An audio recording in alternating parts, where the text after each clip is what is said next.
The morning sun was bright over the city. 7-year-old Maya woke up before her alarm clock rang. She had not slept well. Her stomach was full of butterflies. Today was the biggest day of her young life. Maya lived with her mother in a small apartment on the 5th floor of an old building. The walls were thin. The paint was coming off in some places, but to Maya it was home. It was where she learned to dream. It was where she learned to play music. Her mother was already awake. She was in the tiny kitchen making breakfast. The smell of eggs and toast filled the small space. Worked 2 jobs. She cleaned offices in the morning and worked at a restaurant at night. She was tired most of the time, but she never complained. She always smiled for her daughter. "Maya, are you awake?" called out. "Yes, Mama," Maya answered. Her voice was soft and nervous. Maya got out of bed and walked to the corner of her small room. There, on a broken wooden table, sat her most precious thing in the world. It was an old electronic keyboard. It was not new. It was not beautiful. 3 of the keys were missing. The letter stickers had come off long ago. One leg of the stand was held together with tape, but to Maya it was everything. She had found it 2 years ago. She was 5 years old then. Her mother had taken her to a thrift store to buy winter clothes. While looked at coats, Maya wandered to the back of the store. There, buried under old books and broken toys, she saw it. The keyboard was dusty and forgotten. Nobody wanted it. Maya touched the keys. Even with the missing ones, she felt something. It was like the keyboard was calling to her. She pressed one key, then another. The sound was weak and scratchy, but it was music, and Maya fell in love.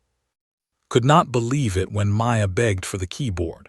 It cost only $5 because it was so broken. Paid for it, thinking it would be a simple toy. She never imagined what would happen next. From that day on, Maya played every single day. She played in the morning before school. She played in the afternoon after homework. She played at night until her mother told her to sleep. She taught herself everything. She watched videos on her mother's old phone. She listened to music on the radio and tried to copy what she heard. The neighbors sometimes knocked on the wall.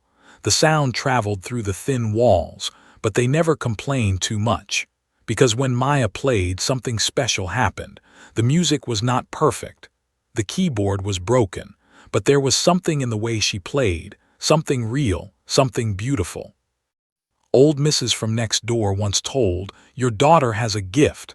I do not know where it came from, but it is there. I can feel it."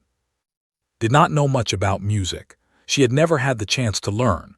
Her family was poor when she was young. She came to this country with nothing. She built her life one small step at a time, but she knew her daughter was special. She could see it in Maya's eyes when she played. She could feel it in the way the music filled their small apartment. One day, about 2 months ago, saw a flyer at the restaurant where she worked. It was for the Academy of Music. It was the best music school in the city, maybe the best in the whole state. Rich families sent their children there. Famous musicians had studied there. The flyer said they were holding auditions for new students.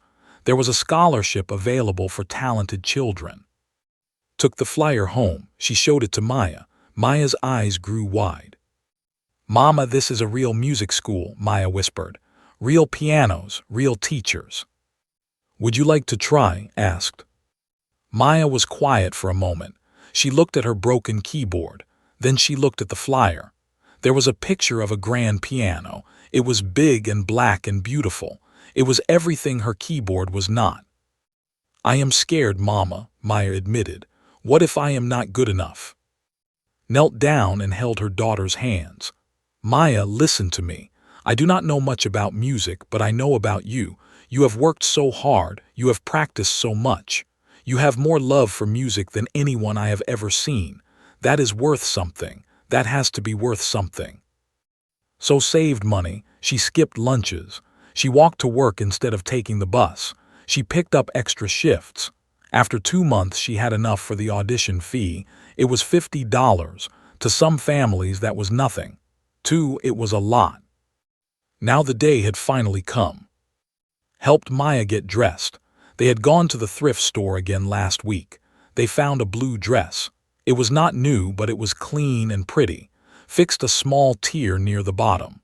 She ironed it 3 times to make sure it was perfect. Maya put on her only pair of nice shoes. They were a little too small now. Her feet had grown. They pinched her toes a little, but she did not complain. Brushed Maya's long black hair. She tied it back with a white ribbon. She looked at her daughter in the mirror. "You look beautiful," said. Her eyes were wet. "Do not cry, Mama," Maya said. "You will make me cry too." They both laughed, but the nervousness was still there. It sat in the room like a third person. They took 2 buses to get to the academy. It took almost an hour. The neighborhood changed as they traveled. The buildings got bigger. The cars got nicer. The streets got cleaner. Maya looked out the window and watched the world change. When they finally arrived, Maya could not believe her eyes. The academy was huge. It was an old building made of stone. There were tall columns at the front. There were large windows that sparkled in the sun. There were beautiful gardens with flowers in every color. Maya held her mother's hand. "Mama, are you sure we are in the right place?" she asked. "Yes, baby, this is it." They walked up the stone steps. Other families were arriving too. Maya looked at the other children. They wore expensive clothes. They had new shoes. Some of them carried violin cases or flute cases. They all looked confident. They all looked like they belonged. Maya looked down at her old dress. She felt the pinch of her 2 small shoes. She suddenly felt very small, very out of place. A woman at the front desk looked at them. Her eyes moved up and down, studying their clothes. She did not smile. "Name?" she asked. Maya answered, "We are here for the piano audition." The woman checked her list. "Ah, yes, you are number 47. Please wait in the main hall with the others." Maya and her mother walked into the main hall. It was the most beautiful room Maya had ever seen. The ceiling was high and painted with angels and clouds. There were golden lights hanging down. There were paintings of famous musicians on the walls, and at the far end of the room there it was. A grand piano. It was huge. It was black and shiny. It looked like something from a dream. Maya had never seen a real grand piano before. She had only seen them in videos and pictures. Seeing one in real life took her breath away. "Mama," she whispered, "look at it." Squeezed her hand. "One day you will have one just like it." Maya did not believe that was possible, but she did not say so. She just kept looking at the piano, and in her heart a small flame of hope began to burn. The auditions would begin soon. Maya did not know what was coming. She did not know about the woman who would try to break her spirit.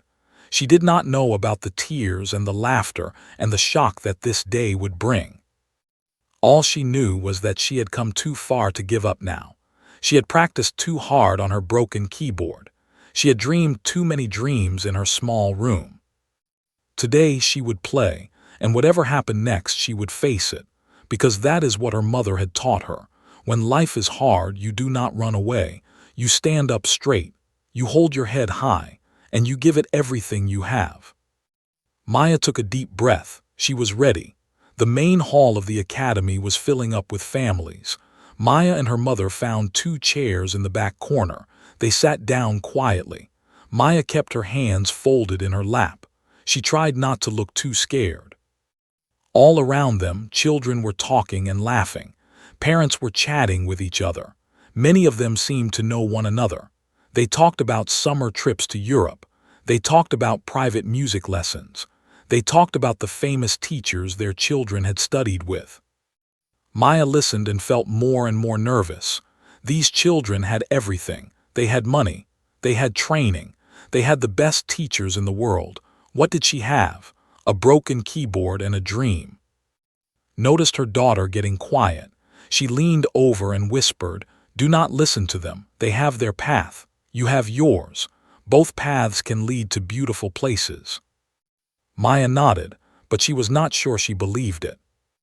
About 30 minutes later, a door at the front of the hall opened. A woman walked out. She was tall and thin. Her gray hair was pulled back so tight it looked painful. She wore a black dress and expensive jewelry. Her face was cold and serious. She looked like she had never smiled in her entire life. This was Mrs. Victoria. She was the most famous piano teacher at the academy. She had been teaching for over 30 years. Her students had won competitions all over the world. She was known for being very strict. Some people said she was brilliant. Others said she was cruel. Both things were true. Mrs. walked to the center of the room. Her heels clicked loudly on the marble floor. Everyone stopped talking.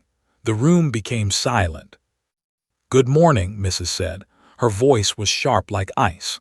"Welcome to the Academy auditions. Today, we will separate the gifted from the ordinary. We will find the children who truly deserve to be here, and we will send home those who do not." Maya felt a chill run down her spine. Mrs. continued, "When I call your name, you will come to the front. You will introduce yourself. You will tell me your training background. Then you will perform your prepared piece. You will have exactly 5 minutes, not 1 second more." She looked around the room with cold eyes. "Any questions?" Nobody spoke, nobody dared. "Good," Mrs. said. "Let us begin." The first child was called. He was a boy about 9 years old. He wore a fancy suit and shiny shoes. His mother kissed his cheek and told him good luck. He walked confidently to the front. "My name is William Hartford," he said loudly. "I have been studying piano for 5 years. I train with Professor in New York. I have won 3 junior competitions." Mrs. nodded slightly. "Very well, you may play." William sat at the grand piano. He played a complicated piece. His fingers moved fast. The music was technically perfect. When he finished, Mrs. gave him a small nod. That was apparently her version of approval. One by one, children were called. They all had similar stories: private lessons since age 4, famous teachers, expensive music camps, competition wins, the best of everything. Maya watched and listened. With each child, her heart sank a little more. How could she compete with this? She had none of those things. She had never even touched a real piano before today. "Maybe we should go," Maya whispered to her mother. Took her hand firmly. "No, we did not come all this way to quit. You will play, and whatever happens, I will be proud of you." Almost 2 hours passed. Many children had performed. Some were good. Some were very good. Mrs. seemed bored with all of them. She rarely showed emotion. She just wrote notes in her little book and called the next name. Finally, she looked at her list and called out, "Number 47, Maya." Maya's heart nearly stopped. Her legs felt weak, but she stood up anyway. Her mother gave her hand one last squeeze. "I love you," whispered. "Now go show them who you are." Maya walked toward the front of the room. She could feel everyone watching her. She could hear whispers. She knew what they were thinking: her old dress, her 2 small shoes. She did not belong here. Mrs. looked at Maya with sharp eyes. She studied her from head to toe. Her lips pressed together tightly. "So," Mrs. said slowly, "you are Maya." "Yes, ma'am," Maya said softly. "Speak up, child. We cannot hear mice in this room." Some parents in the audience laughed quietly. Maya felt her cheeks burn with embarrassment. "Yes, ma'am," she said louder this time. Mrs. looked at her papers. "It says here that you have had no formal training. Is that correct?" "Yes, ma'am." "No private lessons?" "No, ma'am." "No music camps, no teachers, nothing at all?" "No, ma'am, I taught myself." Mrs. raised her eyebrows. The crowd began to whisper more. Maya could hear them. Their voices were not kind. "Self-taught," Mrs. repeated. She said the words like they were dirty, like they were something shameful. "How interesting. And what instrument have you been practicing on?" Maya paused. She did not want to answer this question, but she could not lie. "A keyboard, ma'am." "What kind of keyboard?" Maya swallowed hard. "I found it at a thrift store. It is old. Some of the keys are missing." The whispers grew louder. Some people laughed, not kind laughs, mean laughs, the kind that are designed to hurt.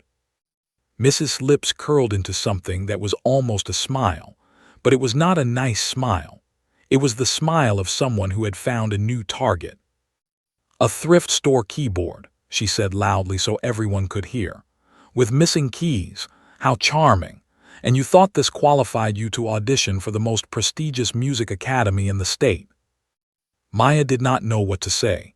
Tears were building behind her eyes, but she refused to let them fall. "I just wanted a chance, ma'am," Maya said quietly. "A chance," Mrs. repeated. "Life is not about chances, child. Life is about preparation. Life is about investment. Life is about having the proper foundation. You have none of those things." She looked at the other families with a knowing look. They nodded in agreement. Of course, they understood. They had invested thousands of dollars in their children. Who was this poor little girl to think she could stand among them? Was sitting in the back. Her hands were shaking with anger. She wanted to stand up and shout. She wanted to protect her daughter, but she knew that would only make things worse. So she stayed silent, and it was the hardest thing she had ever done. Mrs. looked at Maya with cold eyes. "I should send you home right now. That would be the kind thing to do, to save you from further embarrassment." Maya felt her heart breaking. After all the practice, after all the dreams, it was going to end like this before she even got to play one note. But then Mrs. had another idea, a cruel idea. "Actually," she said slowly, "I think you should play." Maya looked up with surprise. "Really?" "Yes. I think it would be educational for the other children here. They can see what happens when someone has no proper training. They can understand why all those expensive lessons and teachers matter. It will be a valuable lesson." The audience laughed again. Some parents shook their heads with pity. "Poor little girl," they seemed to say. "She does not even know she is about to be humiliated." Maya stood there. She understood what was happening. Mrs. did not want to give her a chance. She wanted to use her as an example, a warning. Look what happens when you come from nothing. Look how you will fail. For a moment, Maya thought about running away. She thought about turning around and walking back to her mother. They could leave this place. They could go home. She could cry in her small room and forget this day ever happened. But then she remembered something. She remembered all those nights practicing on her broken keyboard. She remembered the joy she felt when music flowed through her fingers. She remembered her mother saving every dollar just to give her this chance. No, she would not run away. "Okay," Maya said quietly, "I will play." Mrs. looked surprised for just a moment. She had expected the girl to cry, to beg, to give up. But there was something in this little girl's eyes, something unexpected, something strong. "Very well then," Mrs. said with a wave of her hand. "Go ahead. Show us what a thrift store keyboard can produce." Maya turned and looked at the grand piano. It was waiting for her, beautiful and terrifying. She had never touched one before. She did not know how different it would feel from her broken keyboard. She took a step toward it, then another. The room was silent. Everyone was watching, waiting. Most of them were waiting for her to fail, waiting for their entertainment. But Maya was not thinking about them. She was not thinking about Mrs. She was not thinking about the expensive clothes and the private lessons and all the things she did not have. She was thinking about music, the only thing that had ever made sense to her, the only thing that had ever made her feel whole. She reached the piano and sat down on the bench. The keys stretched out before her. They were perfect, not broken, not missing. Every single one was there, beautiful and white and waiting. Maya looked back at her mother one last time, was crying silently, but she was also smiling.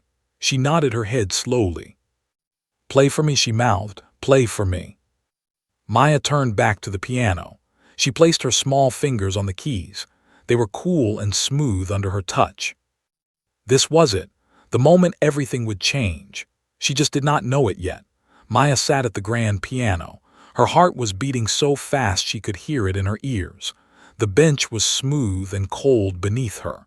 The piano keys stretched out in front of her like a long road to somewhere unknown. She had never sat at an instrument like this before. It was nothing like her little keyboard at home. That keyboard was small and broken and quiet. This piano was huge and perfect and powerful. She could feel it waiting for her, waiting to see what she could do. Behind her, the room was full of people, rich people, important people, people who had already decided she was going to fail. She could feel their eyes on her back. She could almost hear their thoughts. Poor little girl, she does not stand a chance. This will be funny to watch. Mrs. stood to the side with her arms crossed. She had a small smile on her thin lips. She was enjoying this. She had turned Maya's audition into entertainment, a show for the wealthy families to laugh at. "We are waiting," Mrs. said in her cold voice. "You have 5 minutes. The clock has already started." Maya's hands were shaking. She looked down at her fingers. They looked so small on the big piano keys. In her mind, doubts started to grow like dark clouds before a storm. What if they are right? What if I am not good enough? What if I make a fool of myself? She thought about her broken keyboard at home. She thought about how the sound was scratchy and weak. She thought about the 3 missing keys that she had to skip over when she played. What if that broken keyboard had taught her wrong? What if she pressed the keys here and terrible sounds came out? She closed her eyes. The noise of the room faded a little. She tried to find that quiet place inside herself, the place where music lived. Then she heard a cough from the audience, then a whisper, then a small laugh. Maya opened her eyes. A woman in the front row was leaning toward her husband. She was whispering something behind her hand. They both looked at Maya and smiled those mean smiles. The kind of smile that says, "This is going to be good. This is going to be embarrassing." Maya felt her eyes getting wet. No, she could not cry, not here, not in front of these people. That would be the worst thing. That would be exactly what they wanted. She looked at the piano keys again. They were blurry now because of the tears she was fighting. She blinked hard, once, twice. The tears went away, for now. "We do not have all day," Mrs. said louder this time. "If you cannot perform, please leave the stage so we can continue with the real auditions." The real auditions, as if Maya's audition was not real, as if she was just a joke, a pause in the schedule, something to laugh about later. Maya felt something change inside her. The sadness was still there. The fear was still there. But something else was growing too, something hotter, something stronger. Anger. She was angry at Mrs. for being so cruel. She was angry at the rich families for laughing. She was angry at a world that treated people differently based on how much money they had. But most of all, she was angry at herself for almost giving up, for almost letting these people make her feel like nothing. She thought about her mother, was sitting in the back of the room. Maya could not see her face from here, but she knew her mother was watching. Her mother who worked 2 jobs. Her mother who never complained. Her mother who had saved every dollar she could just to give Maya this one chance. Had not given up when life was hard. She had not given up when they had nothing. She had worked and struggled and kept going. She had taught Maya that the most important thing in life was not what you had. It was what you did with what you had. Maya straightened her back. She lifted her chin. The tears were gone now. The shaking in her hands was slowing down. "Fine," she thought to herself. "You want a show? I will give you a show." She placed her fingers on the keys properly now. She could feel the difference right away. These keys were not like her keyboard at home. They had weight. They pushed back a little. They felt alive under her fingertips. The room was getting restless. More whispers, more shifting in seats. They were getting bored of waiting. They wanted the failure to happen already so they could move on. Maya blocked them out. She thought about her small bedroom. She thought about sitting at her broken keyboard late at night when the world was quiet. She thought about the music that lived inside her, the music that nobody could take away. She had never had a teacher. She had never had a real piano. She had never had expensive lessons or fancy music camps, but she had something else. She had hours and hours and hours of practice.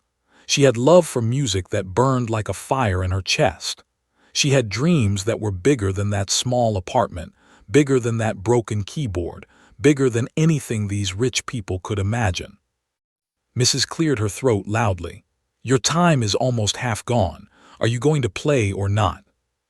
Maya did not answer with words. She answered with her fingers. She pressed the first key. The sound that came out surprised even her. It was deep and rich and beautiful, nothing like the scratchy sound from her keyboard at home. It filled the room like water filling a glass. It was pure. It was real.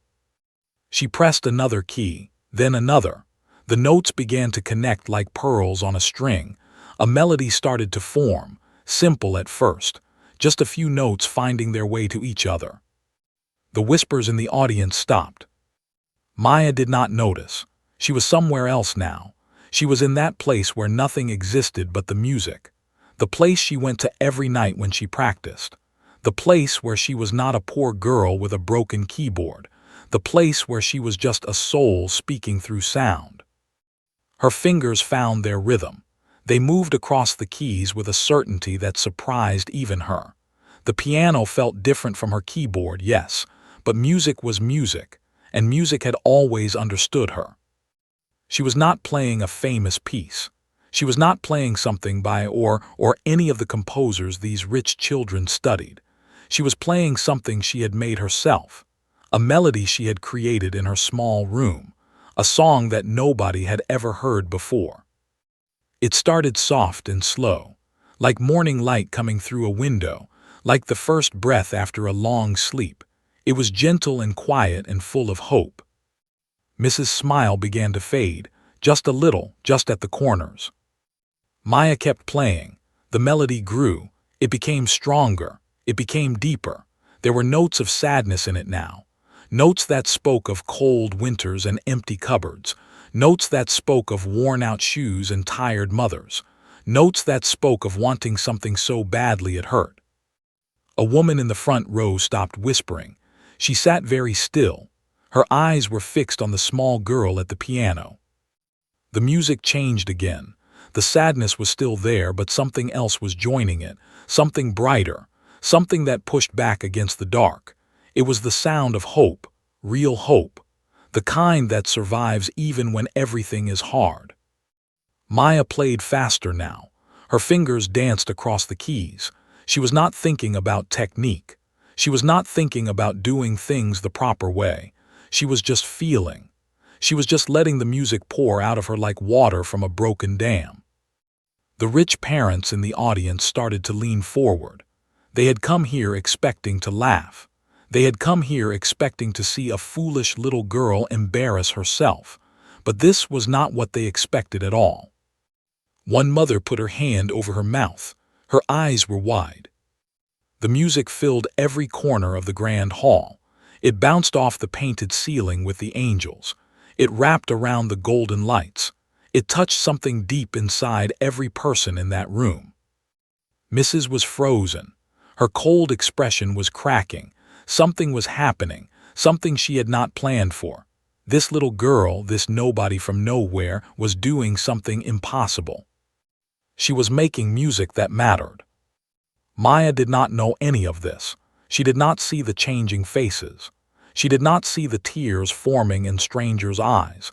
She was too deep in the music. She was in that place where nothing else existed. The melody built toward something bigger. It rose and rose like a wave getting ready to crash. Maya's small hands moved in ways she did not know they could. The keys responded to her touch like old friends, like they had been waiting for her all along. In the back of the room was crying, not from sadness, from something else entirely, from watching her daughter bloom, from seeing all those lonely practice hours become something beautiful, from knowing that she had been right all along. Her daughter was special, and now, finally, the world was going to see it. Maya played the final climbing notes.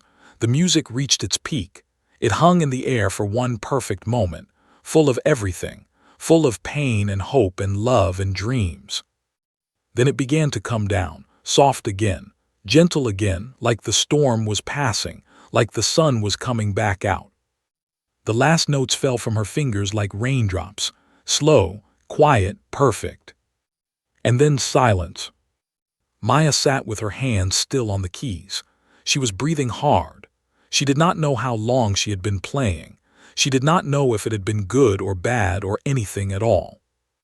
She just knew that she had given everything she had, every ounce of love and hope and dream that lived inside her. She had poured it all into that piano. Now it was over, and whatever came next, she was ready to face it. She opened her eyes slowly. The room was very quiet, too quiet. Maya turned around to look at the audience. She needed to see her mother. She needed to know that she was still there. But what she saw made her freeze. Everyone was staring at her. Everyone. The rich parents, the well-dressed children, even the woman at the registration desk who had looked at her so coldly. They were all staring with their mouths open. Some had tears running down their cheeks. Others looked like they had forgotten how to breathe. And Mrs., the cruel teacher who had tried so hard to break her, Mrs. was standing there with her face completely white, like she had seen a ghost. Nobody moved, nobody spoke. The silence stretched on and on. Maya did not understand. What was happening? Had she done something wrong? Had she embarrassed herself like they expected? Then from somewhere in the back of the room, someone started to clap. The single clap echoed through the silent room. Then came another, and another. Soon, more hands joined in. The sound grew like thunder rolling across the sky. Maya sat frozen at the piano bench. She could not believe what was happening. People were clapping for her. The same people who had laughed at her dress. The same people who had whispered behind their hands. They were clapping. One by one, people began to stand up. First it was a man in the third row. Then a woman near the window. Then a whole family in the middle section. Within seconds, the entire room was on its feet. The applause was so loud it shook the golden lights above. Maya finally found her mother in the crowd, was standing in the back corner. Tears were streaming down her face, but she was smiling, smiling so wide and so bright. Her hands were pressed together in front of her heart like she was praying, or maybe giving thanks. Maya felt her own tears coming now, but these were different tears. These were happy tears, relieved tears, tears of a little girl who had just done something she never thought possible. The applause went on and on. People were wiping their eyes. Some were shaking their heads in disbelief. What had just happened? How had this little girl in her old dress and tight shoes created such magic? A boy about Maya's age was sitting with his parents near the front. He had performed earlier. His piece had been technically perfect. Every note in the right place at the right time. His parents had spent thousands of dollars on his lessons. But watching Maya play, he felt something he had never felt during his own practices. He felt the music touch his heart. His mother leaned down to whisper in his ear. That was beautiful, was it not? The boy nodded slowly. He was looking at Maya with new eyes. How did she do that? He asked. She said she taught herself. His mother shook her head. Some things cannot be taught, sweetheart. Some things are just gifts. The applause finally began to die down. People slowly returned to their seats, but the energy in the room had completely changed. The cold judgment was gone. In its place was something warmer, something like respect, something like wonder. Maya still sat at the piano. She did not know what to do. Should she stand up? Should she bow? Should she walk back to her seat? Nobody had told her the rules. She did not know the proper way to behave. So she just sat there, her small hands folded in her lap, waiting for someone to tell her what came next. Mrs. had not moved. She stood in the same spot with the same frozen expression. Her face was pale. Her lips were pressed together so tight they had turned white. She had been so sure of what would happen. She had been so certain that this poor little girl would fail. She had wanted to use her as a lesson, an example of what happens without proper training. But something had gone wrong, very wrong. The little girl had not failed. The little girl had done something extraordinary, and now Mrs. looked like the fool. She felt the eyes of the other parents on her. She knew what they were thinking. She knew the questions they would ask later. Why did you try to humiliate that child? Why did you treat her so cruelly? Mrs. hands were shaking slightly. She hid them behind her back so no one would see. She was angry, deeply angry, but not at Maya, at herself, for underestimating, for judging, for being so blind. She cleared her throat. The room fell silent again. Everyone was waiting to see what she would say, how she would respond to what they had all just witnessed. Well, Mrs. said, her voice was not as strong as before, it cracked just a little. That was unexpected. A few people in the audience chuckled, but it was not mean laughter this time. It was the laughter of people who had been surprised, happily surprised. You may return to your seat, Mrs. said to Maya. She did not look at her directly. She could not. Maya stood up slowly. Her legs were shaky. The whole experience felt like a dream, like she might wake up any moment and find herself back in her small room with her broken keyboard. She walked back through the room. As she passed the rows of families, something unexpected happened. People reached out to touch her arm, to pat her shoulder, to whisper words of encouragement. Beautiful work, an elderly man said. You made me cry, a woman told her with a smile. How old are you? A young mother asked. My daughter wants to play like you. Maya did not know how to respond to any of it. She just kept walking, her eyes fixed on her mother in the back of the room. When she finally reached, her mother pulled her into a tight hug. Maya buried her face in her mother's shoulder. She could feel her mother's tears dripping onto her hair. I am so proud of you, whispered, so proud. They held each other for a long moment. The world around them faded away. It was just the two of them, a mother and daughter who had come here with nothing but hope, and that hope had turned into something real. The rest of the auditions continued. More children performed. Some were good, some were very good, but there was a strange energy in the room now. Everyone kept looking at Maya, the little girl in the back corner who had changed everything. Parents whispered to each other. Who is she? I have never heard of her family. She said she taught herself. Is that even possible? Did you see the way her fingers moved? It was like she was born to play. The children who performed after Maya had a harder time, not because they played badly, but because something had shifted. The audience had felt something real, something from the heart, and now everything else seemed a little less special in comparison. One girl, about 10 years old, finished her piece and walked back to her seat with a frown. Her mother leaned over to comfort her. You did very well, darling. But not like her, the girl said quietly, not like that other girl. Her mother had no answer for that, because it was true. The auditions went on for another hour. Mrs. called names. Children played. She made notes in her book, but she was different now. The sharpness in her voice was gone. She seemed distracted, unsettled, like something inside her had broken.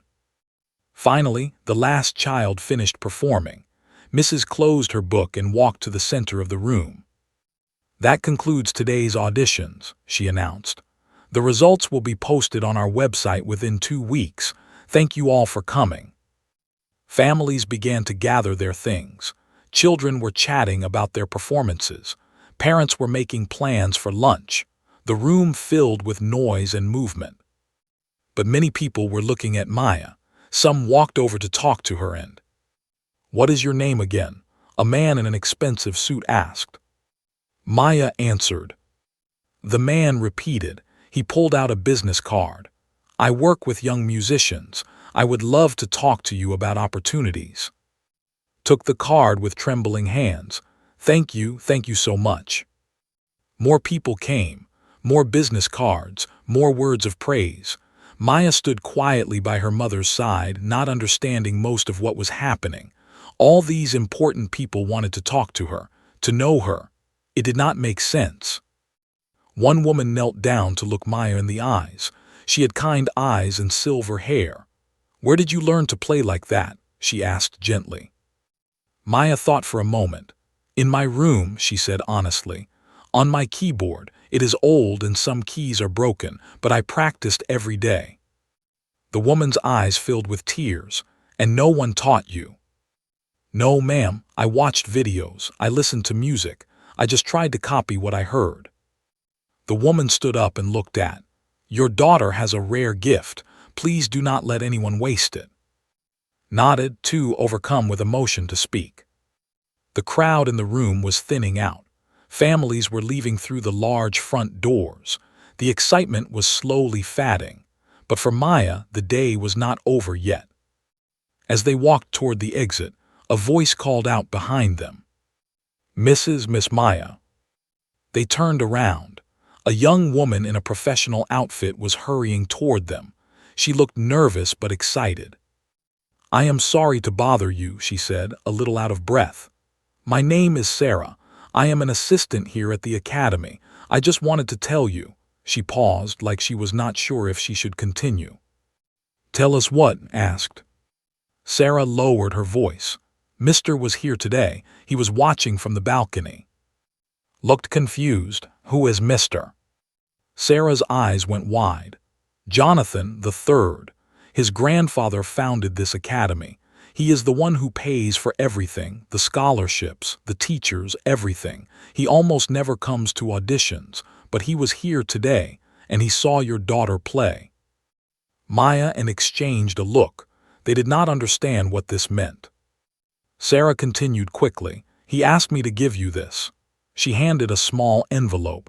It was thick and cream-colored. There was a fancy seal on the back.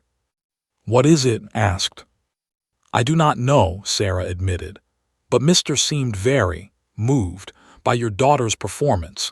He left before the auditions ended. I have never seen him react like that to anyone." Held the envelope carefully like it was made of glass. "Thank you," she said. "Thank you for telling us." Sarah smiled. "Good luck, Maya. I think you are going to need it in the best possible way." She turned and walked away, leaving Maya and standing alone near the exit. The grand hall was almost empty now. The echoes of the day were fading. The golden lights seemed dimmer. The painted angels on the ceiling looked down in silence. Looked at the envelope in her hands. Then she looked at her daughter. "Should we open it?" Maya asked. Shook her head slowly. "Let us wait until we get home. I want to sit down when we read this. I have a feeling it might be important." They walked out of the academy together. The bright morning sun had moved across the sky. The afternoon was warm and golden. Birds were singing in the beautiful gardens. Maya looked back at the grand building one more time. This morning it had seemed so scary, so impossible, like a palace where she did not belong. Now somehow everything felt different. The stones did not look so cold. The windows did not look so judgmental. The building looked almost friendly, almost welcoming. She did not know what was in that envelope. She did not know what would happen next. But for the first time in her life, Maya felt like the future held something good, something wonderful. She took her mother's hand, and together they walked toward the bus stop. They had a long ride home ahead of them, and somewhere along the way they would open that envelope. And everything would change. The bus ride home felt longer than usual. Maya sat by the window, watching the city pass by. The fancy neighborhoods slowly changed back to familiar streets. The big houses became apartment buildings. The shiny cars became old ones parked along the curbs.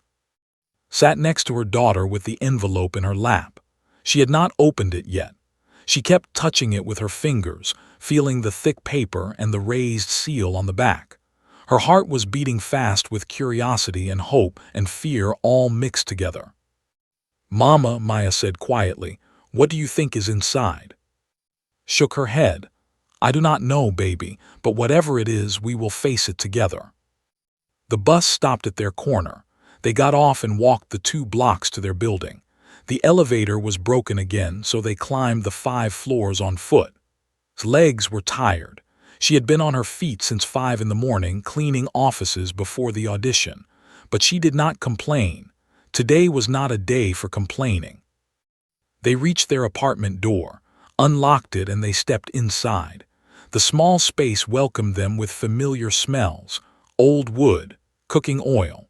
The faint scent of the flowers had bought last week, now wilting in a glass on the kitchen table. Maya went straight to her corner. Her keyboard was there, waiting for her like an old friend. She touched the keys gently. They felt different now. After playing that grand piano, her little keyboard seemed even smaller than before, even more broken. But she did not love it any less. This was the keyboard that had started everything. This was where she had learned to make music. No matter what happened, she would never forget that. Sat down at the kitchen table. She placed the envelope in front of her. Her hands were shaking slightly. "Come here, Maya," she said. "Let us open this together." Maya walked over and stood next to her mother. They both looked at the envelope like it was a mysterious treasure chest. Anything could be inside: hope, dreams, or maybe nothing at all. Maybe it was just a form letter saying thank you for coming. Took a deep breath. She slid her finger under the seal and carefully opened the envelope. Inside was a single piece of paper, folded neatly, and inside the paper was something else, something green. Unfolded the letter first. The paper was thick and expensive. At the top was a fancy logo with the words Academy of Music written in gold letters. Below that was a handwritten note in elegant script. Began to read aloud, her voice trembling with each word. "Dear Mrs. and Miss Maya, my name is Jonathan III. My grandfather founded this academy 70 years ago with a simple belief that true musical talent is a gift from somewhere beyond ourselves. It cannot be bought. It cannot be faked. It can only be nurtured and shared with the world. In 40 years of watching auditions, I have seen many talented children. Some of them have gone on to become famous musicians. Some have won international competitions. Some have performed in the greatest concert halls in the world. But I have never seen anything like what I witnessed today. Your daughter, Maya, has something I cannot explain. When she played, I did not hear a child performing. I heard a soul speaking. I heard a story being told. I heard music the way it was meant to be heard. I watched from the balcony as Mrs. tried to humiliate your daughter. I watched as the audience laughed at her clothes and her background. I watched as they expected her to fail. And then I watched as she sat down at that piano and silenced every single one of them. I am not writing this letter to offer Maya a place at the academy. A place at the academy would be an insult to what she has achieved on her own. Instead, I am offering something more. I would like to personally sponsor Maya's entire musical education. This includes private lessons with the best teachers in the country. This includes access to any piano she wants, whenever she wants. This includes a full scholarship to any conservatory of her choice when she is old enough. I want nothing in return except the chance to watch her grow, the chance to see where this incredible gift will take her. Enclosed is a check to help your family during this transition. Please use it however you need. You have raised an extraordinary child, Mrs. You deserve this as much as she does. I will be in touch soon to discuss the details. Until then, please know that your lives are about to change, and the world is about to discover a new star. With deep respect and admiration, Jonathan III. Stopped reading. Her voice had broken on the last words. Tears were falling down her cheeks. Her hands were shaking so badly the paper was rustling. Maya stood there in shock. She did not understand everything the letter said, but she understood enough. This rich man wanted to help her. He wanted to give her real lessons, real pianos, everything she had ever dreamed of. "Mama," Maya said softly, "is this real?" Could not answer. She had unfolded the green piece of paper that had been tucked inside the letter. It was a check. She stared at the numbers written on it. She blinked. She stared again. $50,000. Had never seen so much money in her life. She had never even imagined seeing so much money. This was more than she made in 2 years of working both her jobs combined. "Mama, what is wrong?" Maya asked, worried by her mother's silence. Set the check down on the table. She took her daughter's hands in hers.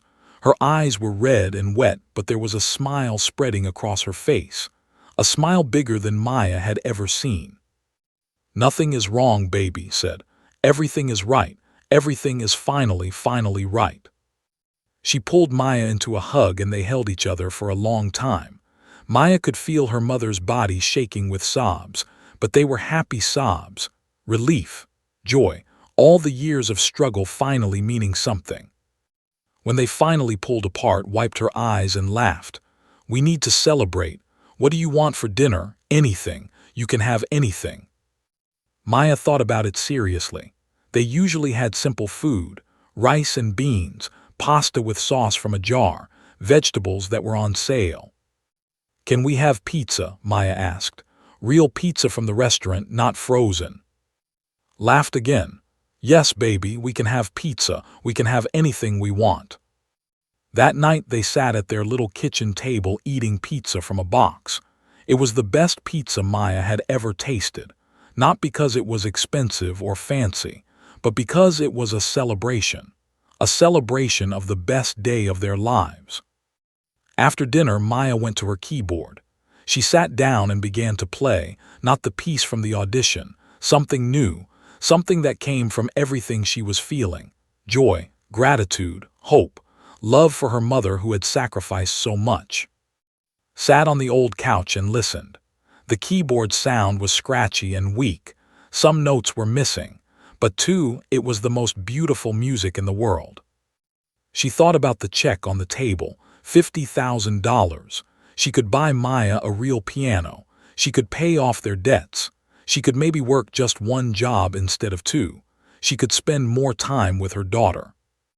Tears fell down her cheeks again, but she did not wipe them away. These were good tears, the best tears. When Maya finished playing, she turned around to look at her mother. "Mama, I have a question." "Yes, baby." "That man in the letter, Mister, why did he help us? He does not even know us." Thought for a moment. Sometimes people are kind for no reason. Sometimes they see something special and they want to protect it. You showed him something today, Maya. You showed him what happens when a gift is given by something bigger than all of us, and he wanted to honor that. Maya nodded slowly. She was only 7, but she understood what her mother was saying. Somewhere out there, a rich man had seen her play, and he had believed in her. A complete stranger had believed in her when the cruel teacher had not. "Mama, do you think Mrs. is angry?" His expression hardened for just a moment. "I think Mrs. learned a lesson today, a lesson she will not forget." Maya thought about the teacher's cold eyes, her cruel smile, the way she had tried to make Maya feel small and worthless. "I do not hate her," Maya said quietly. "I feel sorry for her." Looked at her daughter with surprise. "Sorry for her, why?" "Because she does not know how to hear music the right way. She only hears the notes. She does not hear the feelings. That must be very lonely." Stared at her daughter for a long moment. This little girl, this 7-year-old who had never had lessons or teachers or any of the things rich children had. She was wiser than people 3 times her age. "You are right, baby," said softly. "That is very lonely and very sad." They sat in comfortable silence for a while. The night had gotten dark outside. The sounds of the city drifted in through the thin walls. Somewhere a dog was barking. Somewhere a car was honking. Normal sounds of their normal neighborhood. But nothing felt normal anymore. Everything had changed. That morning, they had been just a poor mother and daughter with a broken keyboard and a dream. Now, they had a check for $50,000 and a letter from a powerful man promising to change their lives. It did not feel real. It felt like a story, like something that happened to other people, Lucky people, special people. But it was real. The check was right there on the table. The letter was right there beside it. Tomorrow, when they woke up, it would still be there. "Time for bed," said finally. "We have a big day tomorrow. I have to go to the bank. We have to call Mr. We have so many things to figure out." Maya nodded and yawned. The day had been exhausting. All the emotions, all the fear and hope and joy. She was ready to sleep. She changed into her pajamas and climbed into her small bed. Came to tuck her in, like she did every night. "I love you," Maya whispered. "I am so proud of the person you are becoming." "I love you too, Mama. Thank you for believing in me. Thank you for taking me to the audition." Kissed her forehead. "I will always believe in you, baby, always." She turned off the light and walked to the door. Before she closed it, Maya spoke one more time. "Mama." "Yes." "Does this mean I can have a real piano?" Smiled in the darkness. "Baby, you can have anything you want." Maya smiled too. And for the first time in a very long time, her dreams were not about wanting something she could not have. Her dreams were about all the wonderful things that were coming her way. She closed her eyes and drifted off to sleep. Outside, the city hummed its endless song, and somewhere in a grand mansion across town, an old man sat at his own piano, thinking about a little girl who had reminded him why music mattered. 2 days after the audition, something strange started happening. His phone kept ringing. Numbers she did not recognize. People leaving messages saying they had heard about Maya and wanted to meet her. "How do they know our number?" asked, confused and a little scared. She did not understand how fast news traveled in the world of music. Parents who had been at the audition had told their friends. Those friends had told other friends. Within 48 hours, the story of the little girl with the thrift store keyboard had spread across the entire city. But there was more. Someone at the audition had recorded Maya's performance on their phone. They had shared it online. Within 1 day, the video had been watched thousands of times. Within 2 days, it had been watched by hundreds of thousands of people. Comments poured in from all over the world. "This made me cry, pure talent." "She is only 7, this is incredible." "I have been playing piano for 20 years, and this child puts me to shame." "Where can we hear more from her?" "Someone give this girl a record deal." Maya did not know about any of this. She did not have social media. She did not watch the news. She just knew that her mother's phone kept ringing and that something strange was happening. On the 3rd day, a news van appeared outside their apartment building. A reporter knocked on their door. "Mrs., we are from Channel 7 News. We would love to do a story about your daughter. The whole city is talking about her." Did not know what to do. She had never been on television. She did not want attention. She just wanted the best for her daughter. "I need to think about it," she said, and closed the door. But the phone kept ringing. More reporters, more producers, someone from a morning show, someone from a magazine. The world had noticed Maya and it was not going to let go. That afternoon, called the number on Mr.'s letter. A kind woman answered and said Mr. had been expecting her call. He wanted to meet them both tomorrow at his home. "His home," repeated. "Where does he live?" The woman gave her an address on the richest street in the city. A place had never been. A place she had only seen in movies. "We will be there," said quietly. That night, Maya was confused. She could feel something big was happening, but she did not understand what. "Mama, why do all these people want to talk to us?" Sat down with her daughter. She had to be honest. Maya deserved to know. "Your performance at the audition was very special, baby. Some people recorded it. They put it on the internet. Now lots of people have seen it. Thousands and thousands of people." Maya's eyes went wide. "Thousands. Maybe even more. You have become famous, Maya. People all over the world have seen you play." Maya was quiet for a moment. Famous. The word sounded so strange. She was just a little girl. She lived in a small apartment. She had an old keyboard with missing keys. Famous people were movie stars and singers, not people like her. I do not want to be famous, Maya said finally. I just want to play music. Smiled and took her daughter's hands. Then that is what you will do.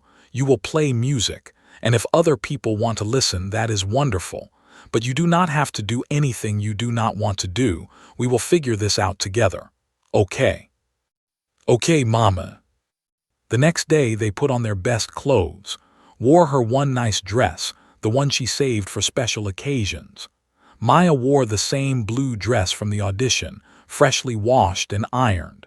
They took 2 buses to the rich part of the city. Mister's home was not a house. It was a mansion. It sat on a hill surrounded by tall trees and green grass. There was a long driveway leading up to the front door. There was a fountain in the garden with water sparkling in the sunlight. Maya stood at the gate, staring up at the huge building. It was bigger than their entire apartment building, maybe bigger than 2 apartment buildings put together. Are we really going in there? Maya whispered. Yes, baby, we are. A security guard at the gate checked their names on a list. The gate opened slowly. They walked up the long driveway, their worn shoes crunching on the gravel path. The front door opened before they reached it. A butler in a formal uniform greeted them with a kind smile. Miss Maya, Mister is expecting you, please come in. The inside of the mansion was even more amazing than the outside. There were paintings on every wall. There were chandeliers hanging from high ceilings. There were fresh flowers on every table. It smelled like expensive perfume and polished wood. Maya looked around with huge eyes. She had never been in a place like this. She had never imagined such places existed outside of fairy tales. The butler led them through several rooms until they reached a large sitting room at the back of the house. Big windows looked out onto a beautiful garden, and in the center of the room, sitting in an elegant chair, was an old man with white hair and kind eyes. Ah, here they are, he said, standing up slowly. The woman and the girl who have made this old heart feel young again. Did not know what to say. She had never met anyone this rich before. She did not know the proper way to act, so she just nodded politely and said, "Thank you for having us, mister." "Please call me Jonathan," the old man said, "and you must be Maya." He turned to look at the little girl and his eyes filled with warmth. "I have been waiting to meet you." Maya was shy around strangers, but something about this man made her feel safe. His eyes were kind. His smile was gentle. He did not look at her like she was poor or different. He looked at her like she was special. "Hello, sir," Maya said quietly. Jonathan laughed softly. "You do not need to call me sir. Jonathan is fine, or John, or whatever you like. We are friends now." He gestured for them to sit down on a comfortable sofa. A maid brought in tea and cookies. Maya had never seen cookies that looked so fancy. They were decorated with little flowers made of icing. "Please eat," Jonathan said. "I know how long the bus ride is from your neighborhood. You must be hungry." Maya looked at her mother, nodded.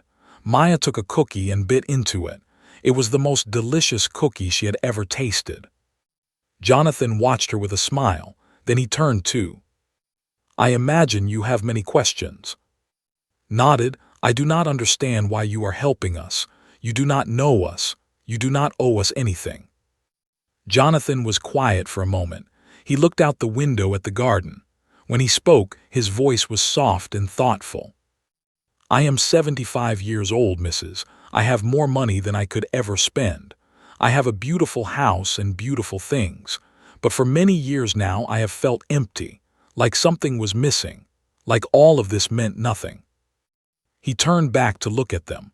"I have sat through thousands of performances, piano recitals, orchestra concerts, opera shows, and they were all very nice, very professional, very correct, but they never made me feel anything, not really, not deep inside." His eyes found Maya. "And then I saw your daughter play, this little girl in an old dress, no training, no fancy teachers, just pure, raw talent and heart. And for the first time in 20 years, I felt something. I felt tears on my face. I felt my heart beat faster. I felt alive. He shook his head slowly. You did not just play music, Maya. You reminded me why music exists. You reminded me why my grandfather built that academy. It was never about money or status or proper technique. It was about the soul, about touching other souls through sound.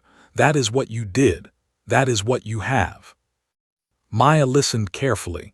She did not understand all of his words, but she understood his feelings. He was lonely. He was sad. And somehow her music had helped him. I just played what I feel, Maya said simply. I do not know how to do anything else. Jonathan laughed. His eyes were wet. That is exactly it. That is exactly what makes you special. You do not know how to be fake. You only know how to be real. And realness is the rarest thing in this world. He reached into his jacket pocket and pulled out an envelope. I have arranged for a piano to be delivered to your apartment tomorrow. A real piano. Not a grand piano because your apartment is too small, but a beautiful upright piano that will sound much better than your keyboard. Maya gasped. A real piano in their apartment. She could hardly believe it. I have also found a teacher for you, Jonathan continued. Her name is, she is the best in the city. She does not normally teach children so young, but when she saw the video of your audition, she called me immediately. She said she had to work with you. His hand went to her heart. This is too much. We cannot accept all of this. Jonathan shook his head firmly. You can and you will. This is not charity, Mrs. This is an investment in beauty, an investment in the future of music. Your daughter is going to change the world. I truly believe that, and I want to help make it happen. He handed the envelope too. This has all the details, the piano delivery, the lesson schedule, contact information, and a few other things you might find useful.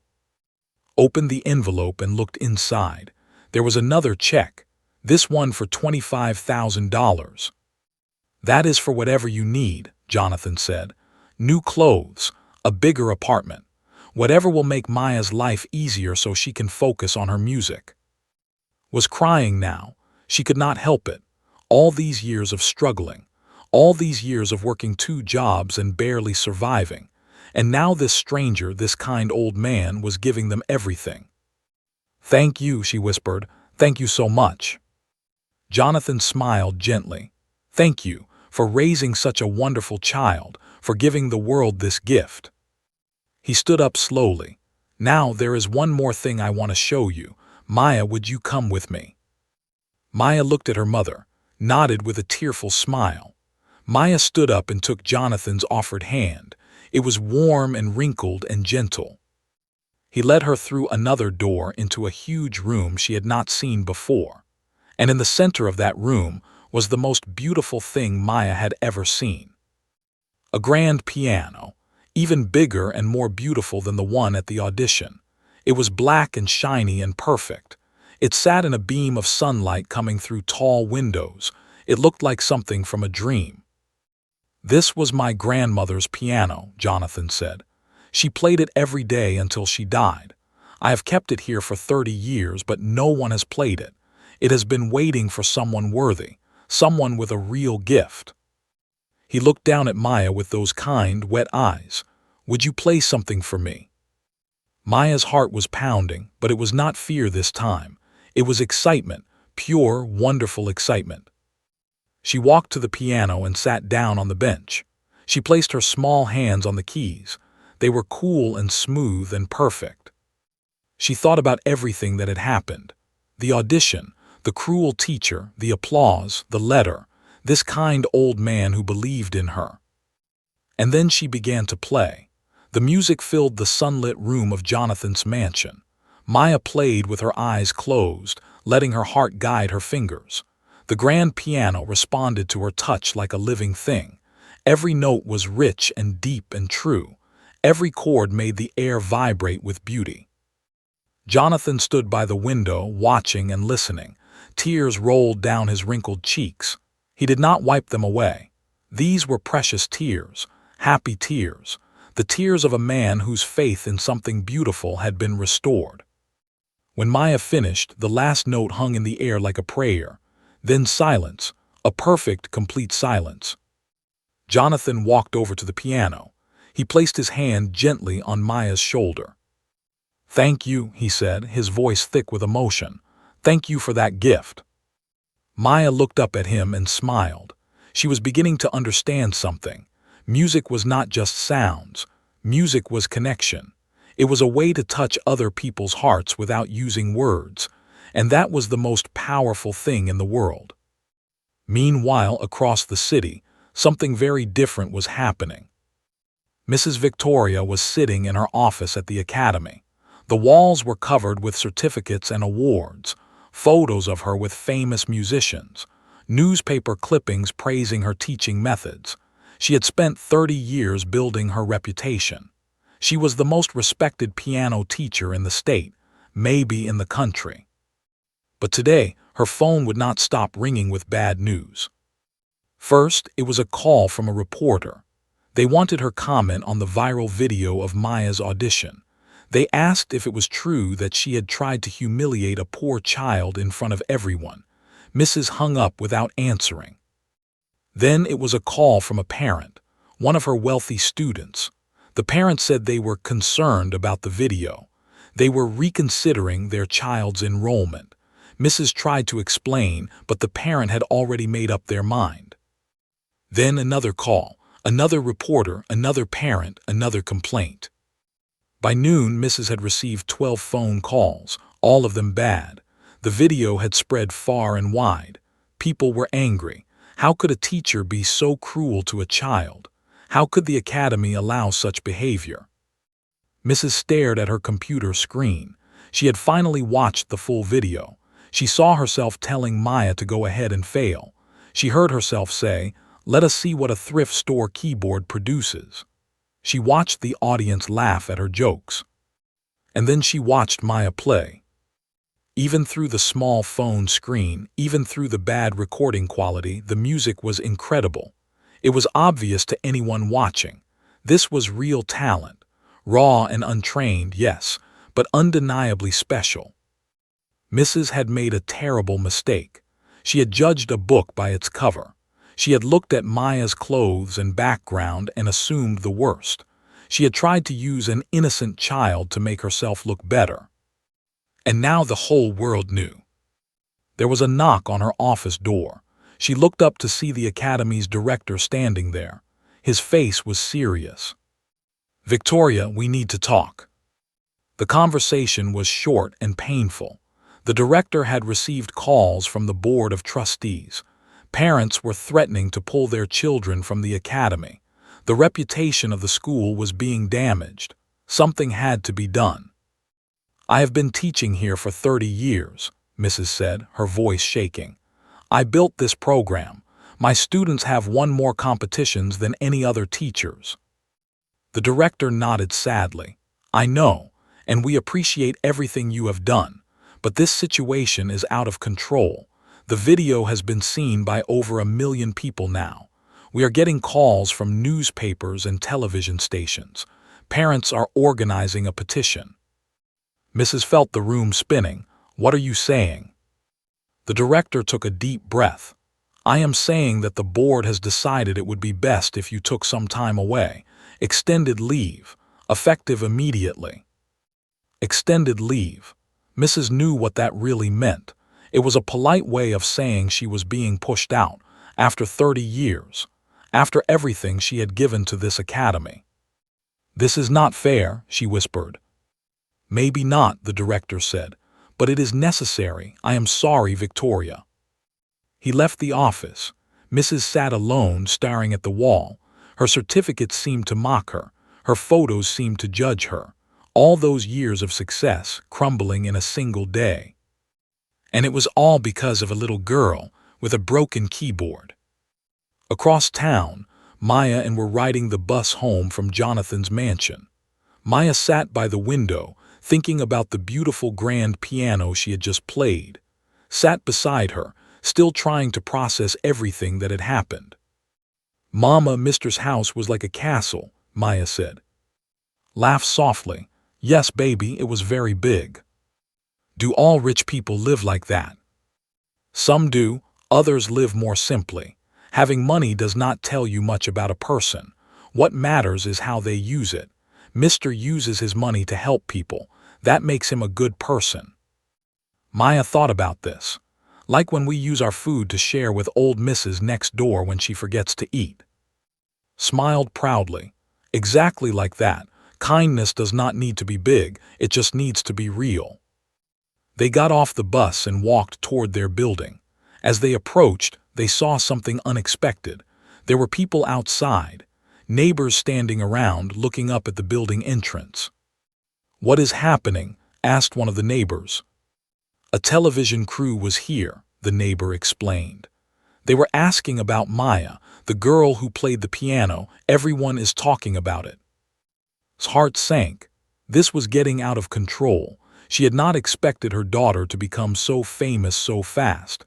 She did not know how to handle it. They quickly went inside and climbed the stairs to their apartment. Once inside, locked the door and leaned against it with a sigh. "Mama, are you okay?" Maya asked. "Yes, baby, I am just tired. There are so many changes happening. I need time to think." Maya nodded. She understood. She was tired too. All the attention and excitement was overwhelming. That evening the phone rang again. Almost did not answer, but she saw it was Jonathan's number. "Hello, Mrs. It is Jonathan. I hope I am not disturbing you." "No, not at all. Thank you again for everything today." "You are very welcome, but I am calling about something else. I have some news that I thought you should hear from me first." Stomach tightened. What news? Mrs. has been removed from the academy. She is on indefinite leave. Officially, it is because of the public reaction to how she treated Maya. But I have to admit, I made some phone calls to the board myself. What she did was unacceptable. Was silent for a moment. She did not know how to feel. Part of her was glad that Mrs. faced consequences for her cruelty, but another part of her felt sad. Sad that anyone's life had to be ruined. "I see," she said quietly. Jonathan seemed to understand her mixed feelings. "I know this may seem harsh, but teachers have a responsibility to nurture, not destroy. Mrs. forgot that. She needed to be reminded, and the world needs to see that cruelty has consequences." "I understand," said. "Thank you for telling me." After she hung up, sat down at the kitchen table. Maya was in her corner, playing softly on her keyboard. The familiar scratchy sounds filled the apartment. Watched her daughter and felt a wave of love so strong it made her chest hurt. This little girl had done nothing wrong. She had just wanted to play music.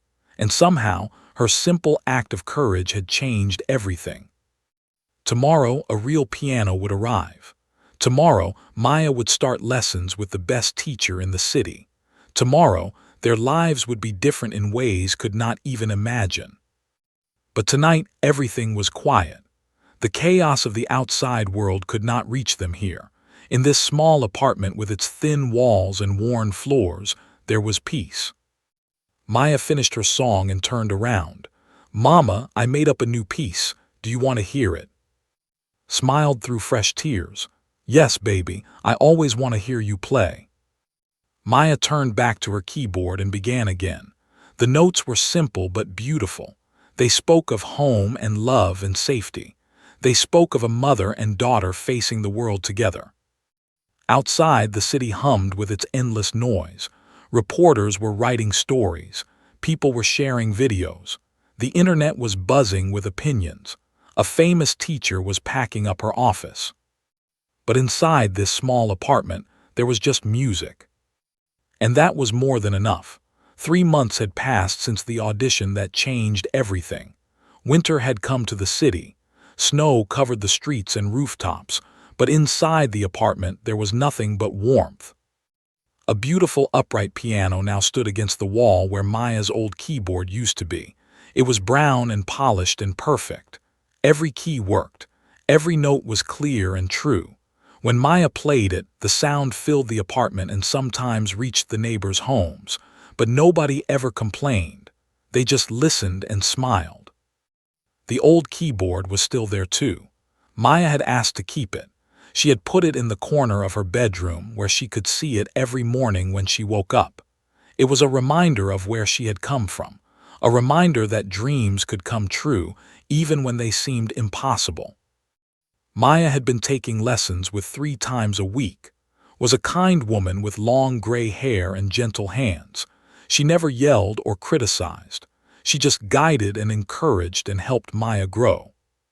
"You have natural instincts," told her one day. "My job is not to change them. My job is to give you tools so you can express them even better." Maya loved her lessons. She loved learning new techniques and new pieces.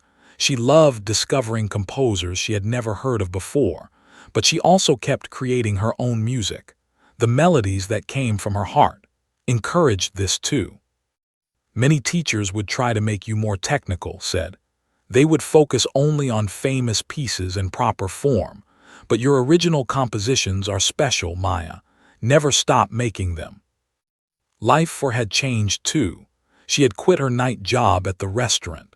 With the money from Jonathan and the support they were receiving, she only needed to work one job now. She was home every evening to make dinner. She was there to help Maya with homework. She was there to listen when Maya practiced. It was not a perfect life. They still lived in the same small apartment. They still had the same old furniture, but they had time together now, and that was worth more than anything. Jonathan came to visit them once a month. He would sit on their worn couch and drink tea from their mismatched cups. He would listen to Maya play and offer gentle advice. He treated them like family, not like charity cases. "How are things going?" he would ask. "Very well," she would always answer. "Better than I ever imagined." The video of Maya's audition had now been watched by millions of people. Requests still came in regularly. Reporters wanted interviews. Television shows wanted appearances. Music producers wanted to record her playing. Maya's face had appeared in newspapers and magazines around the world. But was careful. She said no to most things. She did not want Maya to become a product. She did not want her childhood stolen by fame. "She is 7 years old," told one producer who offered a record deal. "She should be playing and learning, not performing on stages. Maybe when she is older, but not now." The producer was disappointed but understood. Maya was not for sale, and that made her even more special. The story of Maya and Mrs. had become famous too. People talked about it as a lesson about kindness and cruelty, about judging people by their backgrounds, about giving everyone a fair chance. Mrs. had left the city. Nobody knew where she had gone. Some people felt sorry for her. Others said she got what she deserved, tried not to think about her at all. That chapter was closed. There was no point in holding on to anger. One snowy evening, Jonathan invited Maya into a special event. It was a charity concert at a beautiful concert hall downtown. Famous musicians would perform to raise money for children's music education. "I would like Maya to play one piece," Jonathan explained. "Nothing long, just something short to show people what their donations are supporting. Would that be all right?" Looked at Maya. This was different from television appearances or interviews. This was just playing music for people who loved music.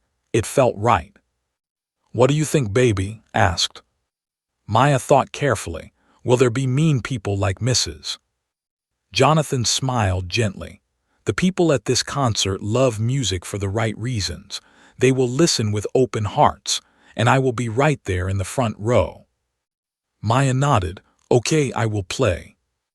The night of the concert, they wore their best clothes, had bought a new dress with some of the money they had saved. It was simple but beautiful. Maya wore a red dress that had given her as a gift. The concert hall was enormous. Crystal chandeliers hung from the ceiling. Red velvet seats stretched back in endless rows. People in expensive clothes talked and laughed in the lobby. Maya held her mother's hand tightly. "There are so many people, Mama." "I know, baby, But remember, you are not playing for them. You are playing for the music, just like you always do." They found their seats near the front. Jonathan was already there. He smiled and waved. He looked proud and happy. The concert began. Famous pianists and violinists and singers took the stage one by one. The music was beautiful. The audience clapped politely after each piece. Then it was Maya's turn. The host walked to the microphone. "Our final performer tonight is someone very special. She is only 7 years old. She taught herself to play on a broken keyboard with missing keys. Her story has inspired millions of people around the world. Please welcome to the stage, Maya." The audience applauded. Maya stood up on shaky legs, squeezed her hand one last time. "I love you, baby. Go show them." Maya walked to the stage. It was a long walk. The lights were bright. The silence between claps was loud. She reached the piano, a beautiful grand piano in the center of the stage, and sat down. The audience waited, hundreds of eyes watching, hundreds of hearts waiting. Maya took a deep breath. She looked out at the crowd. She found her mother's face in the third row, was smiling. Her eyes were wet. Then Maya looked at Jonathan. He nodded slowly. "You can do this," his eyes seemed to say. Maya turned back to the piano. She placed her fingers on the keys. They felt familiar now. She had played so many pianos in the past 3 months, grand pianos and upright pianos and everything in between. They were all different, but they were all the same too. They were all tools for making music. She began to play. The piece was something she had composed herself. She called it Home. It was about her small apartment and her mother's love. It was about cold winters and warm blankets. It was about dreams and hope and believing in something even when it seems impossible. The music filled the concert hall. It reached up to the crystal chandeliers and down to the velvet seats. It touched every person in the room. A woman in the back row started to cry softly. A man near the middle closed his eyes and let the music wash over him. An old couple held hands and remembered their own struggles, their own dreams, their own home. Maya played with everything she had. Not technique, not training, just heart, just soul, just the truth of who she was and where she had come from. When the last note faded, there was a moment of complete silence. That magical silence that comes after something beautiful has happened. Then the applause began. It was not polite applause. It was not the formal clapping for famous musicians. It was something else entirely. It was an explosion of emotion. People were on their feet. They were cheering and clapping and crying. Maya sat at the piano, surprised by the reaction. She turned to look at the audience. Everyone was standing. Everyone was applauding. Some people had tears streaming down their faces. In the third row was sobbing with joy. Jonathan was clapping so hard his hands were red, was wiping her eyes with a handkerchief. The applause went on and on. It seemed like it would never stop. People were calling out Maya's name. They were throwing flowers onto the stage. Finally, Maya stood up. She did not know what to do, so she just bowed like she had seen the other performers do. A small, shy bow from a 7-year-old girl who still could not quite believe all of this was real. Backstage after the concert, held her daughter so tight she could barely breathe. "You were amazing, baby, so amazing." "Thank you, Mama. Did I do okay?" Laughed through her tears. "You did more than okay, you were perfect." Jonathan came backstage too. His eyes were still wet. He knelt down to look at Maya at her level. "Do you know what you just did?" he asked. "You reminded every person in that room why they love music. You gave them a gift they will never forget. I am so proud of you, Maya." Maya smiled shyly. "I just played what I feel, like always."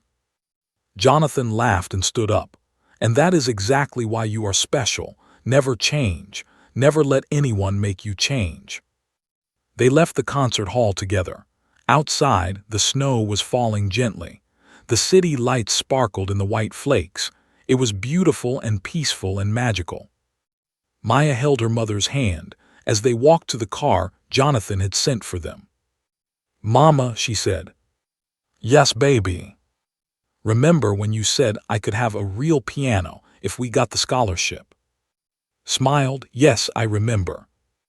And then Mr. gave us a piano and lessons and everything." "Yes, he is very kind." Maya was quiet for a moment. Then she looked up at her mother with serious eyes.